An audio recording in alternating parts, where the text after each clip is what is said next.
కాంగ్రెస్ ప్రభుత్వం నిర్వహిస్తున్న ప్రజావాణి కార్యక్రమానికి జనం పోటెత్తారు. ఉదయం నుండే మహాత్మా జ్యోతిబాపులే ప్రజాభవన్ వద్ద ఆర్చీలతో ప్రజలు బారులు తీరారు.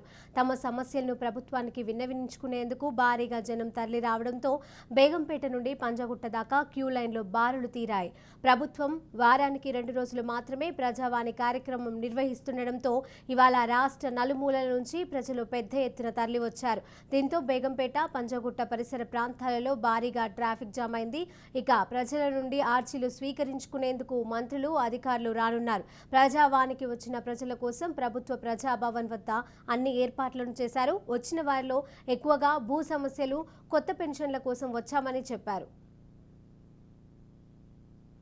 గత 5 సంవత్సరాలుగా 2018 నుంచి మండల ఆఫీస్కు, ఆర్డీఓ ఆఫీస్కు, కలెక్టర్ ఆఫీస్కు తిరుగుతూనే ఉన్నాను.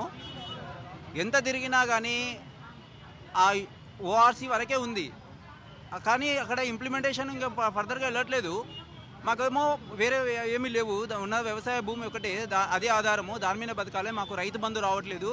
మా అమ్మ 70 ఏళ్ళ వయసు ఉన్నది, ఆమె తిరగలేక నేను వచ్చాను. మాకు ఒక సొంత ఇల్లు కూడా లేదు. వాస్తవాన్ని చెప్పాలంటే మా ఊర్లో మాకు సొంత ఇల్లు లేదు. ఈ సొంత ఇల్లు కోసం కూడా అప్లై చేసుకున్నాం, డబుల్ బెడ్రూమ్ అప్లై చేసుకున్నాం, అది లేదు.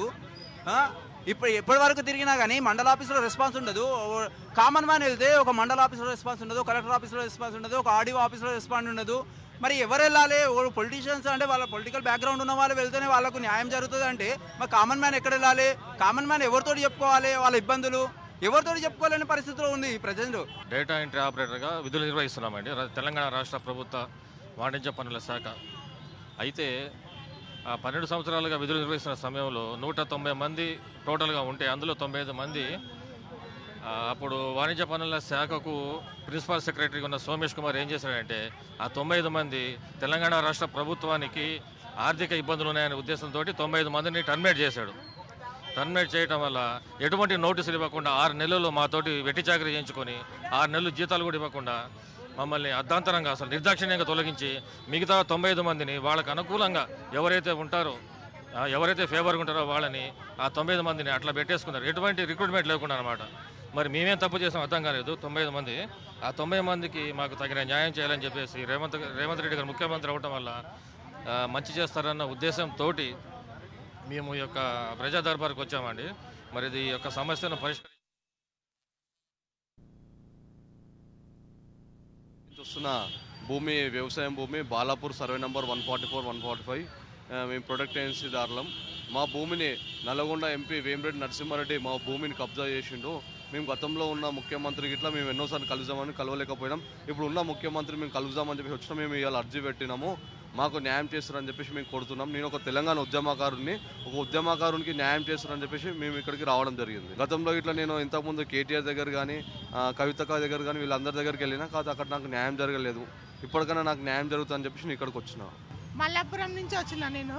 ఇంతకుముందు చేసినాం, రాలేదు మాకు. అయితే ఇక మళ్ళీ ఇప్పుడు వేసుకోవాలని వచ్చినాం. మేము సీఎం సార్ ఇస్తాడని ఆశతోటి వచ్చినాం. 4 ఏళ్ళు అవుతుంది మా ఆయన చచ్చిపోయి కూడా. మళ్ళీ ఇప్పటివరకు పింఛన్ లేదు, ఏం లేదు. పోతుంటే చేస్తాం, ఇక చేస్తాం, అగ చేస్తాం అంటారు. ఇప్పటివరకు చేస్తూనే లేరు వాళ్ళు. 4 ఏళ్ళ నుంచి తింపిపించుకుంటారు. ఏమన్నా పైసలు ఇస్తామన్నా కానీ చేస్తలేరు వాళ్ళు. అట్లయినా చేస్తలేరు వాళ్ళు. ఇక మా ఆయన వచ్చి కూడా 4 ఏళ్ళు ఇల్లు లేదు, జాగలేదు, ఏం లేదు. మాకు కూలీ వేసుకుంటేనే మాకు వెళ్తుంది, లేకపోతే వెళ్ళదు. ఇట్లా పట్టుకొని తిరుగుతా ఉన్నాం పేపర్లు. మేము రేషన్ కార్డు కూడా కొట్టేసిరు, ఉన్న కార్డులు కూడా కొట్టేసిరు. కార్డు ఉంటే కార్డు కొట్టేసిరు. వాళ్ళు ఏం చేస్తాం? ప్రజా దర్బారు బాగున్నది. ప్రజా కార్యక్రమం ప్రజల కోసము, ప్రజల యొక్క సమస్యల పరిష్కారం కోసం పెట్టినటువంటిది చాలా మంచి కార్యక్రమము. కానీ ఇక్కడికి వచ్చినటువంటి ప్రజలు వారు పెన్షన్ కోసము, రేషన్ కోసము, పట్టా కోసము, వికలాంగుల సహాయార్థ కోసము వేరియస్ డిస్ట్రిక్ట్ నుంచి వస్తున్నారు. వారికి ఏ డిస్ట్రిక్ట్ లెవెల్లో ఆ డిస్ట్రిక్ట్ కలెక్టరు ప్రజాస్పందన అనేది పెట్టి అక్కడ పరిష్కారం చేస్తే బాగుంటుందనేది నా విన్నపము. అలాగే నేను 2005 నుంచి నాది పత్రికా నగర్లో నాకున్నటువంటి స్థలము 265 గజాల స్థలములో 136 గజాలు ఇచ్చారు. 80 గజాలు అట్టెపెట్టారు. అది గవర్నమెంట్ స్థలం అని చెప్పి ఆపారు. 2005 నుంచి నేను దీనికి VLC office, district collector, RR district తిరుగుతున్నా, కానీ పరిష్కారం ఎక్కడా దొరకలేదు.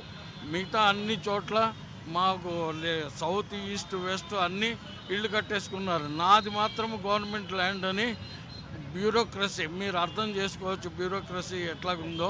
నాది రెగ్యులరైజ్ చేయకుండా అట్లాగే అట్టెపెట్టారు. నా స్థలం ఒక్కటి మాత్రమే అక్కడ ఉంది, మిగతా స్థలాలు అన్ని ఇళ్ళు కట్టేసుకున్నారు. ఈ కార్యక్రమం మంచిది, ఇందులో పరిష్కారం దొరికితే చాలా సంతోషం.